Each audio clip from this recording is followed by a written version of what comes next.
RSA encryption is a fun topic to look at because, well, it involves secret messages. And, that raises questions. When you take a message and you turn it into this secret ciphertext and you send it over an insecure network, is it really secret? Is it really true that nobody can actually understand this message and that when it reaches its recipient, they're able to decode it and they're the only ones who can read it?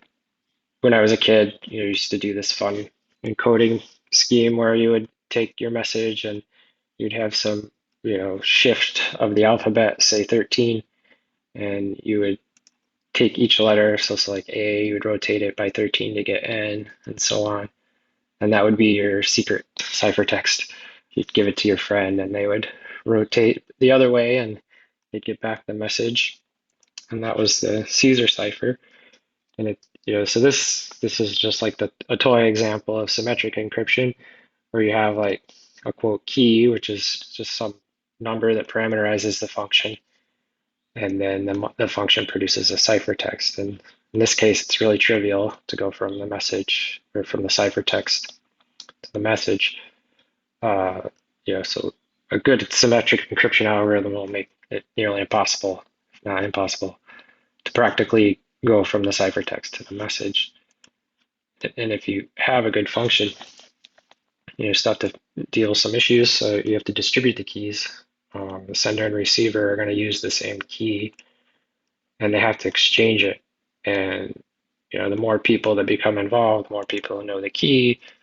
And so this raises this question: how do you get it to everybody? Do you send messages in plain text? That probably is not a good idea. Or you could encrypt it with another symmetric key, but then that just brings you back to the same problem. How do you distribute that symmetric key? And then you have to worry about forward and backward security or secrecy. So as you're using a key, you've used it on past messages and you've used it on future messages. So you want to swap out the key for a new one at some point on some interval, and then it brings you back to the key distribution problem. And so one nice tool for this is asymmetric encryption. It's built on a function where you raise the message to a power and take a modulo, and you can have a public key and a private key, and you use the public key to create the ciphertext, and the private key is what you use to get back to the original message. And the great property about this is that there's no shared key, this D here. So if this was for Bob, only Bob needs D. He keeps it secret. Nobody else knows it. Alice uses E, and it doesn't matter if somebody else knows E besides Alice. This is the public key. And these ciphertexts can then be only directed to Bob.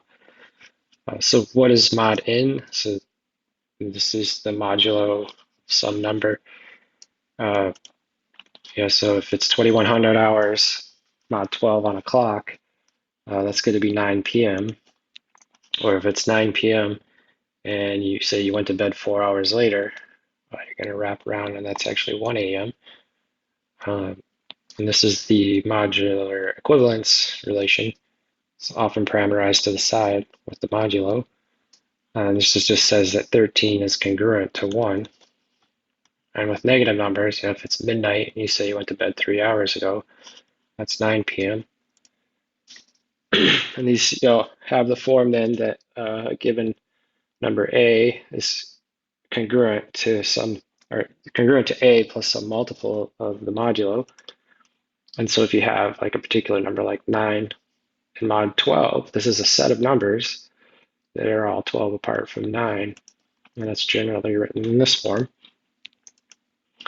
And so with programming language, you'll have a percent operator that's sometimes modulo and sometimes it's remainder. So in Python, you could go wrap around 15 to get to 9. But with JavaScript, you'll divide negative 15 by 12 and get a remainder of negative 3. So something to pay attention to if you're trying this out. So what are inverses then? So inverses in modular arithmetic, first just think of the typical inverse where a to the minus 1 is 1 over a, and inverse times the numbers gives you 1. For modulo n, the inverse is written in this form. And it also gives you 1, but it gives you actually a number that's congruent to 1 modulo n. And you can set that up as the equation ax is congruent to 1 modulo n. And x is going to be your inverse.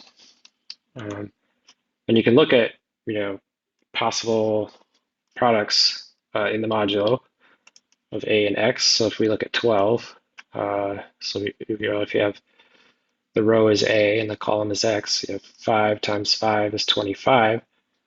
And you can see that 5 is its own inverse. It's 25, it's 1 off from 24. Or you could look at another one, 15 here, which is, there's only 2 prime factors. 3 times 5 is 15. And if you look at, say, like a prime number like 7 that shares no factors with 15, you're going to have a modulo where 13 is the inverse of 7. And this property of like not sharing any prime factors, so if the greatest common divisor of a is 1, modulo n, then there is going to be a solution. There is going to be a modulo mod n. And there's only going to be one solution. So if you have a number with a whole bunch of prime factors, you could get more than one inverse. So SymPy has a mod inverse. Instead of going into how to compute this, to keep it short, we'll just go ahead and use this helper. Just take the inverse of 11 mod 16, it'll give you 3, and you can check that back by like 3 times 11 giving you 32, or 33, which is 1 off from 32. 1 off from 32.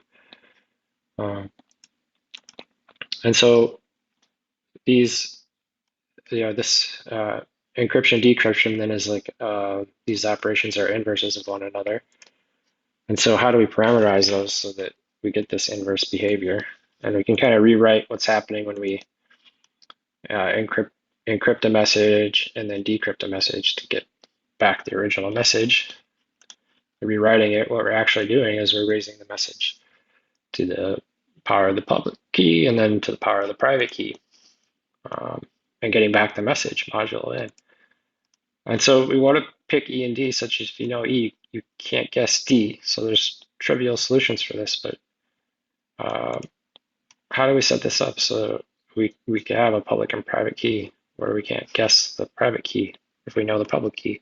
And there's this way we can start rewriting this using this awesome function phi of n here, which is Euler's totient function.